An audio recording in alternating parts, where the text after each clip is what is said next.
In our continuing series on Olmsted parks, we have focused on their design, the work of the Olmsted Conservancy, and their pastoral beauty. Now we take a closer look at recreation and activity. From cycling in Cherokee Park to the clay tennis courts in Chickasaw and the sports complex in Shawnee, learn how the parks have been a haven for active Louisvillians.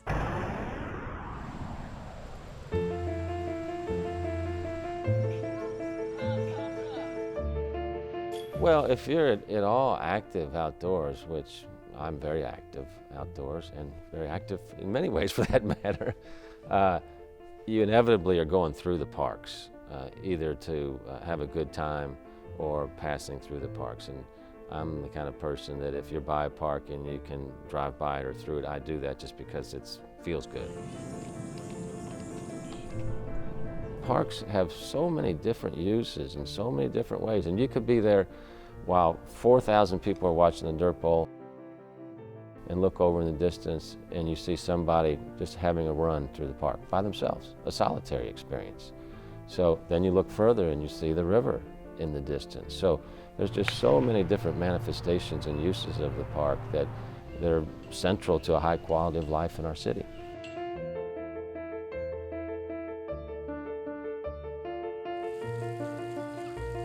What Frederick Olmsted really wanted to do was create a space where people could forget where they were, forget that they were in the middle of a city, forget their troubles, forget the stress.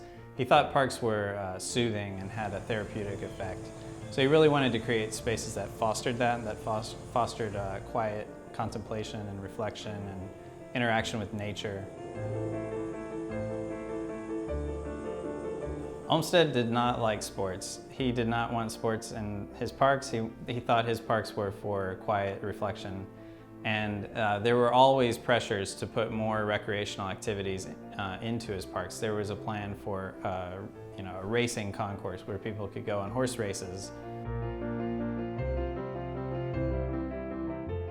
I think it actually is a testament to Olmsted's genius and to his design that the Olmsted parks we have today incorporate so many recreational activities, but you don't really notice them, unless you're paying attention. So you can easily experience the kind of quiet reflection that Olmsted intended in the parks alongside the recreation that's going on in the parks, and I don't think it diminishes the experience.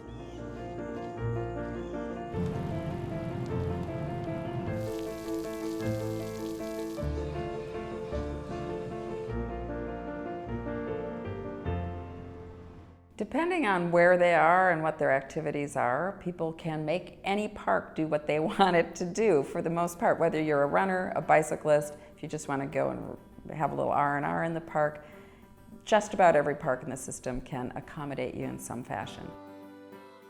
There are parks that have more amenities for activities than others, though they all are obviously used by the neighborhood for a lot of different activities by the neighborhoods. The real active parks are the ones that tend to be larger. They tend to have the roadways and more differentiation in the landscape for more physical activity. Cherokee Park, a lot of people's backyard, is hilly, we know that. It's got beautiful woodlands, a great place for hiking. It's also a great place for your rugby games down in Rugby Field.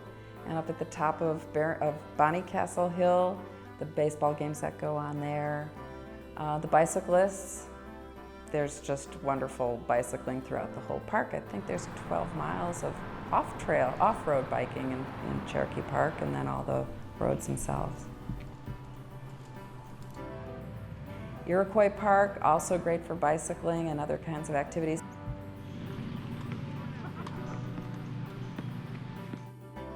Chickasaw has a lot of historical foundings. It's a really pretty little park. It's got that beautiful pond in it.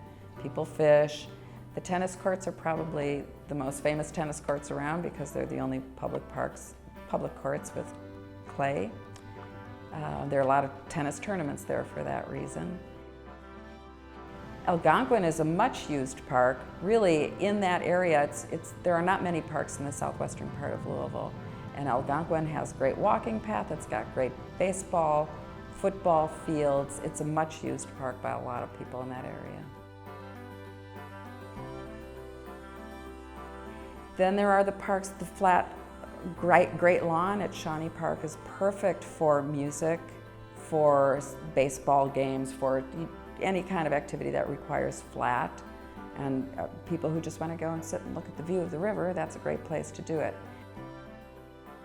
The whole sports complex there is great for baseball games, basketball games, the dirt bowl, all of the wonderful things that we know of.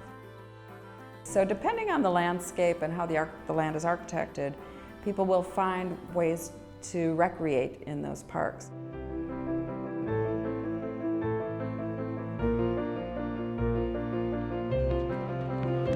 So I think the parks really have evolved. They're wonderful civic spaces that we are lucky to have, and they do all kinds of things for us. We have art shows and plays and the dirt bowl and all kinds of things in the parks that bring us together as a community.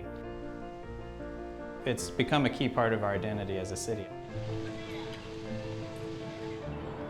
I don't think any city in the country is more into parks and building on their park legacy than we are.